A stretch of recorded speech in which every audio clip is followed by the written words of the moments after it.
Oh! I'm a popcorn. Popcorn! So I have been toothless for over a decade, like 15 years to be specific. It's the first thing you'd have noticed about me if you met me for the first time, and I absolutely hated it. But I underwent the process of getting a tooth replacement, and I just thought it would be a good idea to share that journey, that experience with all of you guys. So here we are. But before we even get into that, I'd like to give a massive shout out and a thank you to the people who made this possible. I did not finance this myself. It's actually some kind hearted people in my life who made this possible. So to Lena and all the donors out there, I just want to say thank you. You guys have literally put a smile on my face. Hey, what's up in Lusaka right now? It's Job 56 on the wheel. Yeah. Because of some very amazing people in my life, some well wishers, I'm getting a surgery done today. I'm quite worried, to be honest. I've been so used to seeing myself like this, like without a tooth. And a friend was telling me yesterday that I will look so different and I look better like this and whatever. But man, I don't know. We'll see. So this is me now, toothless as could be. I don't know for how long, and I don't know how painful this operation is going to be. But here we are. So as we drive to our location, maybe it's a good idea for me to just share some backstory of how I lost my tooth in the first place. I have found that people find it very difficult to ask me that despite being very curious. Some years ago, when I was probably 11 years old, me and my brother were washing a blanket in a bathtub. We were basically just stomping it with our feet, and it was tons of fun. And we decided to level it up a bit more by throwing in some wrestling. That was a bad idea. Before I knew it, my face was hitting the edge of the tub. Smack! I was in shock. And for some reason, what crossed my mind was a girl that I had a crush on at school. I mean, I had insecurities and massive confidence issues at this point. And now being toothless, I was done for. I was going to die single.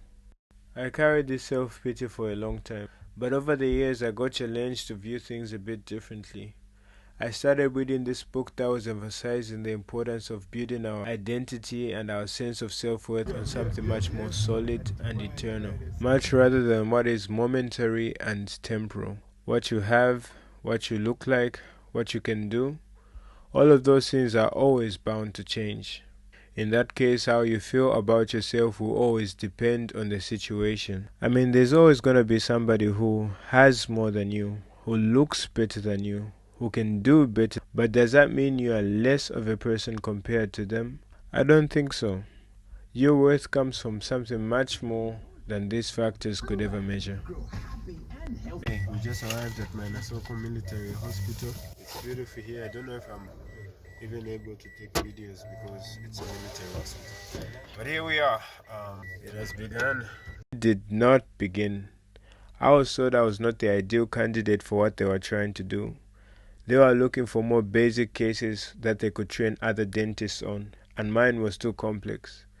But I was told to wait until the very end, and maybe there would be chances of me getting the surgery done. Yeah, waiting.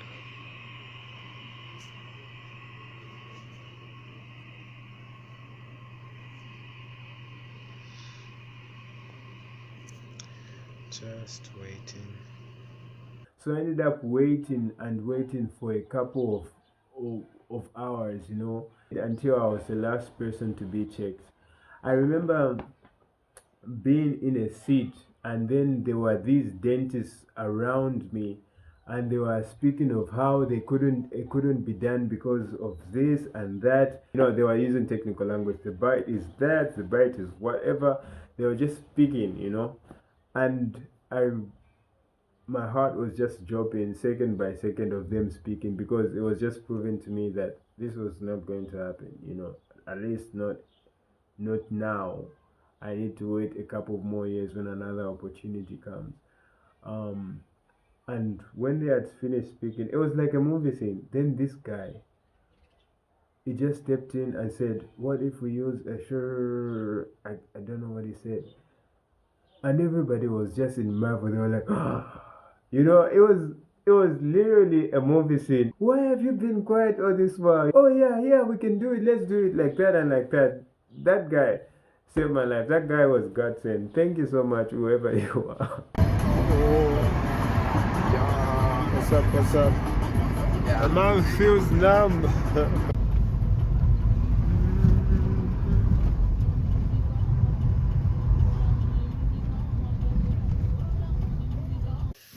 Hey guys, good morning. What's up? Another day in Lusaka. I hope everybody's good. So I needed to record a video yesterday. I couldn't because I was in so much pain. I did my implant yesterday and there's nothing that seems to have changed over my gap. But what actually happens is that they... Oh, say good morning to Ayub.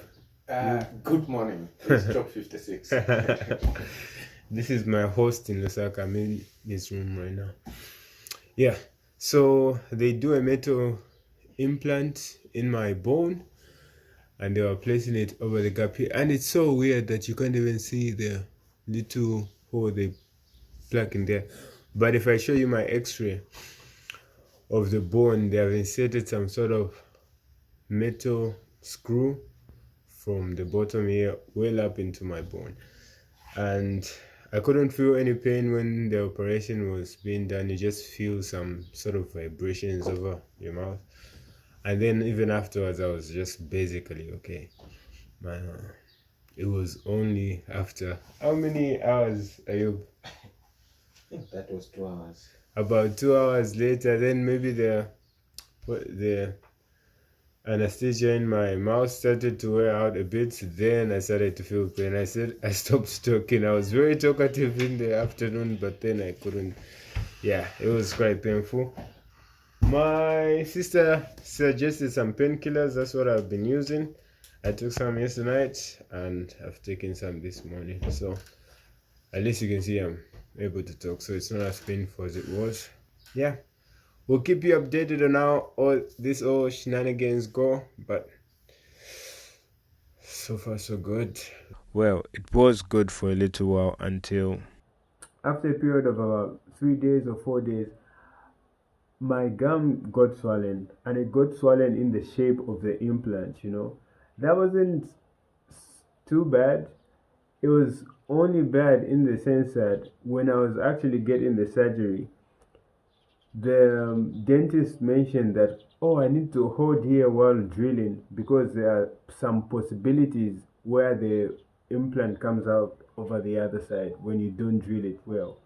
So with that mentality, when I started to swell up, psychologically I'm thinking it drilled out of the bone and this thing is not the way it's supposed to.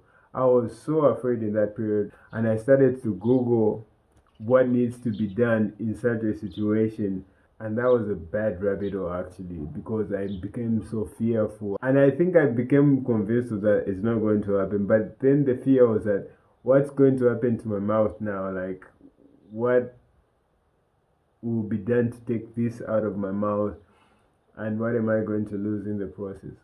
I think it was a bad thing that I was Googling such things, and that just put more fear into me. But to some extent, I'm glad that I did.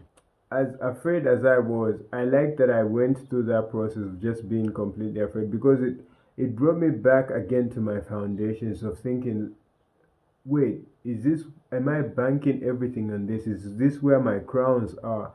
Is this where my identity is? Is this where my sense of self-worth is?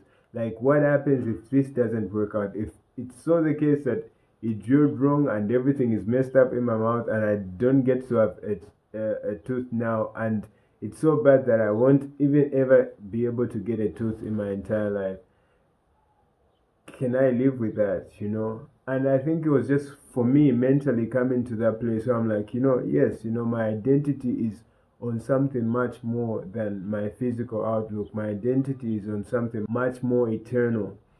And thinking that a tooth it's a dream come true, but it's not where my crowns lie. It's not my sense of self-worth. It's not my identity. So that was just a really good period to be in, that aspect of being really afraid, but really not shaking at the same time, like, oh, this might not work out, but it doesn't matter because we've won the big fight, you know, because I am who I am regardless, and I'm going to do what I do regardless. And it was fine. After a week or so, the swelling stopped, and in a couple of months, I was ready to travel to Quito to continue with the procedure. Good morning. I'm getting a tooth removed, the bottom one, because it's in the way of the one that needs to be fit in. So I don't know how I feel about that. The lighting keeps changing, but yeah, that's what's happening today, and I don't know.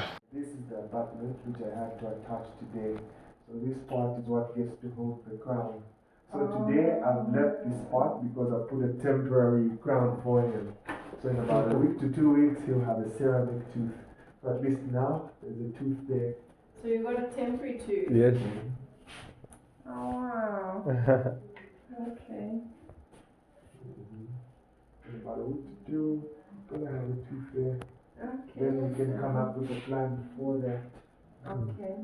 So did you pull off the Yes, bottom one I now? have. Okay. Alright, thank you. Yeah. One tap, twice pleasure. Hey guys, what's up? It is not. Just coming back from the dentist.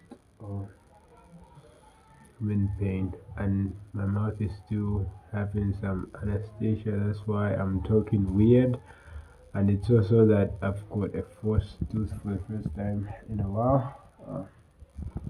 Today is 30th of August. I can't even do this. I'm in so much pain. I got a tooth removed, the one at the bottom. Yeah, that hurts bad. And my mouth is still numb. Got some painkillers. Yeah. Got some painkillers. Rufedo. Sounds like a name of a cartoon. Painkillers. This will be my best friend for next year. But I just need to slip it out right now. I think it looks weird at the moment. I keep looking at myself. My lips are dry, but I can't even feel them. I think it looks so weird. It will be hard to get used to this. It feels like there's just something in my mouth, and the one at the bottom as well looks weird. Since it's not a permanent one, like it's not really like having it support from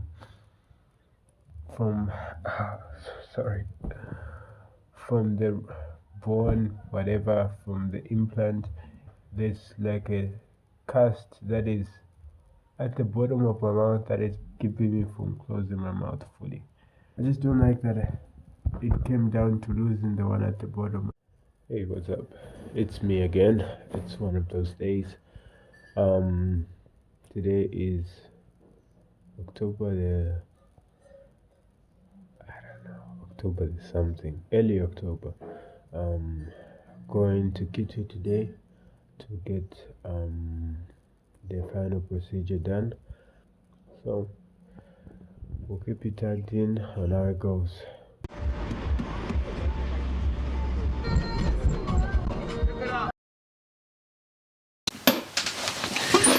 So this is what the tooth looks like now, in case you're wondering. It's been a couple of years actually. I first started recording those videos in 2022, somewhere in the middle of 2022 when I started to get the procedure done. And now it's towards the end of 2024. And yeah, I think it has settled in quite well. I don't know what you guys think. Thank you so much for watching. More videos coming up. There's a lot on my heart that I'd like to share with you guys, so stay tuned.